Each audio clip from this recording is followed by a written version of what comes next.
Hey everyone, welcome back to my channel, Frantastic Makeup. I've got a video for you today where I'm going to show you the steps I used for this sultry but very glitzy look. I did this look in a random Instagram post last year and liked it so much that I wanted to record a video of the look to share with everyone. So if you like makeup videos from an amateur makeup enthusiast and want to see more videos in the future, be sure to hit that subscribe button and that bell notification so you get alerts, and stay tuned as we get into the video. My skin was already prepped with my preferred skincare products prior to hitting the record button. As always, for the first step in my makeup application, with my fingers, I applied an eyeshadow primer over my entire lid area from lash line to brow, as well as along my lower lid. I prefer using my fingers when applying primer because it allows me to feel when the primer has set. To help define my brow bone and eye shape, I applied my contour powder as a transition shade to my upper lids using a rounded crease brush and a light hand. I began with placing the shade along the bottom ridge of my brow bone and then used the color to make a template for the wing shape I usually favor when doing my eye makeup. It's subtle, but you can just make out the wing shape and crease definition here. Using a medium shader brush, I applied a Multichrome pressed powder eyeshadow to my upper lid. The eyeshadow shifts in color from fuchsia to golden peach to a dark chartreuse and has a high metallic finish. The metallic shade was applied to about 2/3 of my upper lid area, stopping just under where the transition shade was applied. I also dragged the color outward slightly, not really being too concerned with how it wasn't blended. That will come later. Here you can see how the color of the eyeshadow shifts in the light depending on the angle the light is coming from.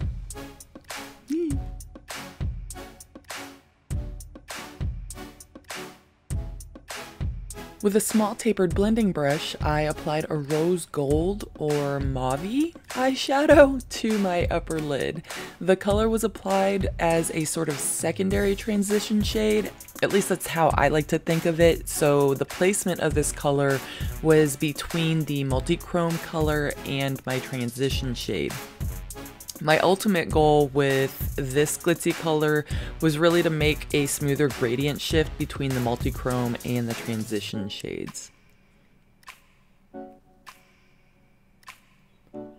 Using a rounded contour shading brush, I applied a matte burgundy eyeshadow to the remaining 1/3 area of my upper lid and blended the burgundy inwards with the other colors that I previously applied. I also used the burgundy to create a soft winged look by blending the color up and outward. This shape is one I usually favor with my particular eye shape, so feel free to adjust your placement with this color accordingly.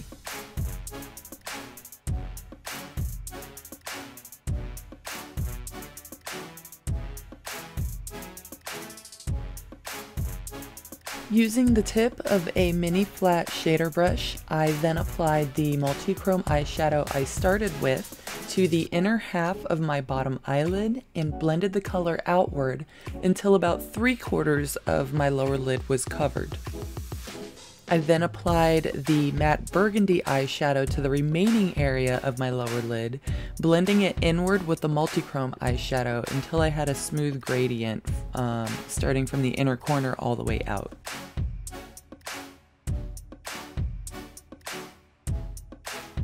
For an inner corner highlight, I wanted a little bit of a color pop, so I applied an eyeshadow that has a metallic copper base color with a rose shaded shift to it, if that makes sense. I used a synthetic pencil brush for added precision, given the size of the area I was applying the eyeshadow to. At this point, I took a look at my makeup and thought, is it possible to make this already sparkly metallic look glitter and twinkle any more than it already does? Anytime you find yourself asking this question, the answer is yes. The answer is always yes. So I applied a gold-toned eyeshadow that has a very high sparkle finish over the inner half of my upper lid and blended it outwards. For my eyeliner, I used a matte brown waterproof eye pencil and started with my upper lash line. When lining my upper lid, I started lining at the inner corner of my lash line and moved outward to the center of my eye. And then I moved to the outer corner and lined inward toward the center until the two lines connected. For this style look, I prefer a smudged effect for my eyeliner, so after lining my upper lash line, I used a dense brush with short bristles to smudge the liner a bit before it had time to set. With the same eyeliner, I lined my lower waterline and about 1/3 of my lower lash line.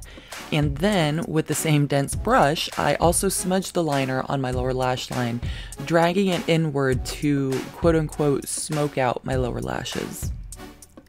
This next step is optional and tickles like crazy, but lastly, before moving on to the rest of my face makeup, I also lined my upper waterline.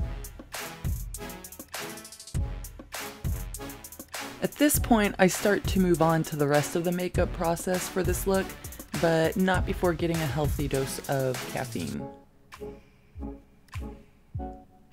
A very healthy dose. Very healthy.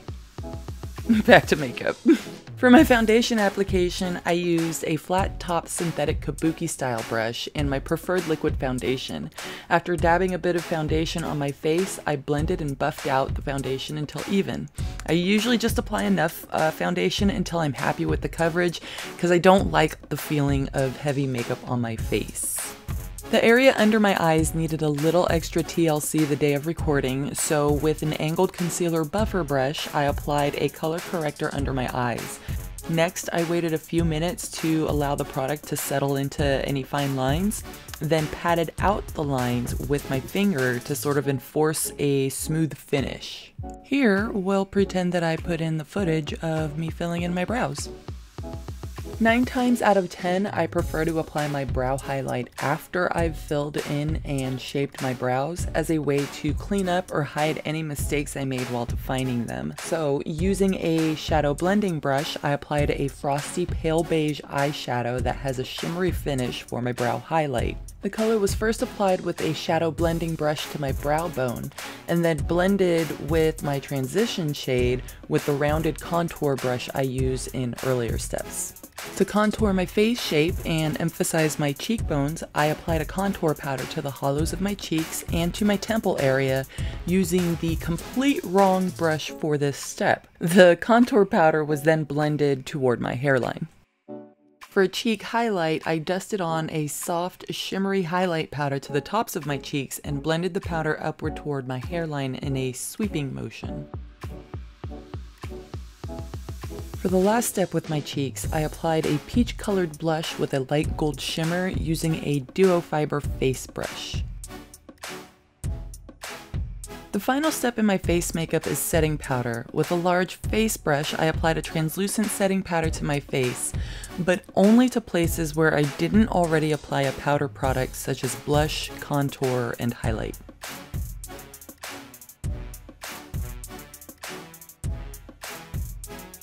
For the final step in my eye makeup application, I applied 2 plentiful coats of a matte black mascara to my upper and lower lashes. I always wait until I have finished applying powder products before applying my mascara to help avoid getting any powder fallout on my lashes. It's a huge pet peeve. 95% of the time, I tend to play down my lips in my makeup looks as I prefer for my eyes to be the focal point of my face instead of my lips. So for a lip color, I went with a neutral beige shade that has a slight touch of pink to it. I wanted the color to balance my lips with the rest of my makeup, but also still have a pink tone to it to help play off the pink that's in my eye makeup. And that does it. Hopefully you guys liked this makeup look. Products specifically used while recording are listed in the upcoming credits. Please be sure to leave a like if you enjoyed the video. If you have any constructive feedback, suggestions, or insights, feel free to leave them in the comment section. And if you know someone who might enjoy this tutorial, why not send it their way? All products used were personally purchased by me, Kuuipo1207, for personal use. Products mentioned were not received as gifts and/or were not provided for promotional use. Additionally, financial compensation has not been provided for in return for the production of this video. If you managed to make it to this point, then holy wow, I salute you. All joking aside though, if you're looking for more content from me, stop by my channel. A lot of it is way outdated, but I've got a couple of videos lined up and ready for uploading soon, so you may as well make sure you're subscribed and set up for notifications. Thank you again so much for watching, and until next time, stay safe and stay sane.